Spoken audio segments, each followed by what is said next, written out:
আজকের এই এক চুবড়ি লাল শাক নিয়েছে, কিভাবে ভাজবো সেটা এবার দেখতে থাকো। নমস্কার বন্ধুরা, আমি অর্চনার সংসারে সবাইকে স্বাগত। আবার চলে এসেছি একটা নতুন রান্নার ভিডিও নিয়ে।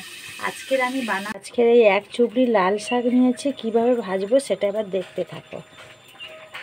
উনানে কড়া বসিয়ে দিয়েছি আর কড়ার মধ্যে আমি তেল দিয়ে দিয়েছি।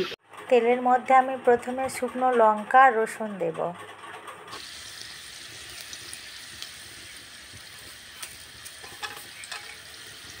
শুকনো লঙ্কা দিয়েছি আর কালো জিরেটা এই তেলের মধ্যে আমি দিয়ে দিচ্ছি।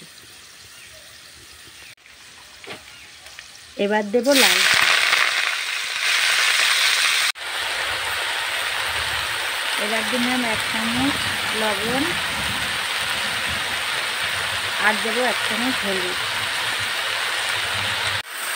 এবারে ভালো করে নেড়ে চেড়ে শাকটাকে কমিয়ে নিলাম।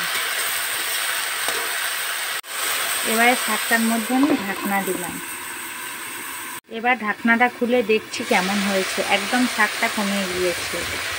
এবার আমি শাকটাকে একটু নেড়ে দেব। শাকটাকে আমি এইভাবে এবার নেড়ে দেব। আর আজকে শাক ভাজছি, প্রচুর বৃষ্টি হচ্ছে আর আকাশে এত মেঘ, হুড়ুস হুড়ুস করে আকাশও ডাকছে। বৃষ্টিটা কেমন হচ্ছে দেখুন বন্ধুরা, সঙ্গেও ঝোড়ো হাওয়া বইছে। এই আমার রান্নাঘর, উনান টুনান সব চাপা দিয়েছি, হাওয়া হচ্ছে, বৃষ্টি, ভারী বৃষ্টি হচ্ছে। এবারে এর মধ্যে আমি দেবো হালকা করে পেঁয়াজ, আর আগে থেকে আমি লঙ্কা ভেজে রেখেছিলাম, সেটা এবারে আমি গুঁড়ো করব। এটা একটু নেড়ে দিলাম। শাক ভাজাটা হয়ে এসেছে, এবার লঙ্কা ভাজাটা গুঁড়ো করব।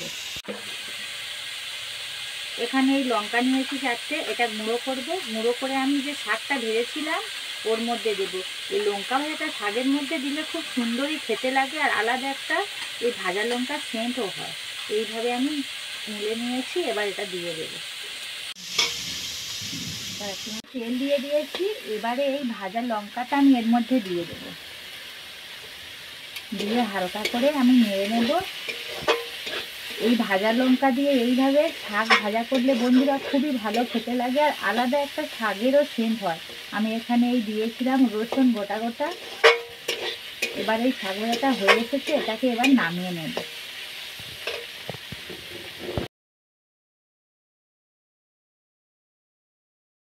হয়ে গেছে লঙ্কা আর রসুন দিয়ে। কেমন হয়েছে বন্ধুরা কমেন্টে কিন্তু আমাকে জানিও। হয়ে গেছে বন্ধুরা, কেমন বানিয়েছি দেখো। আমার এই শাক ভাজাটা কেমন হয়েছে, লাল শাক ভাজাটা কমেন্টে আমাকে জানিও। আর আজকের এই পর্যন্ত, নমস্কার।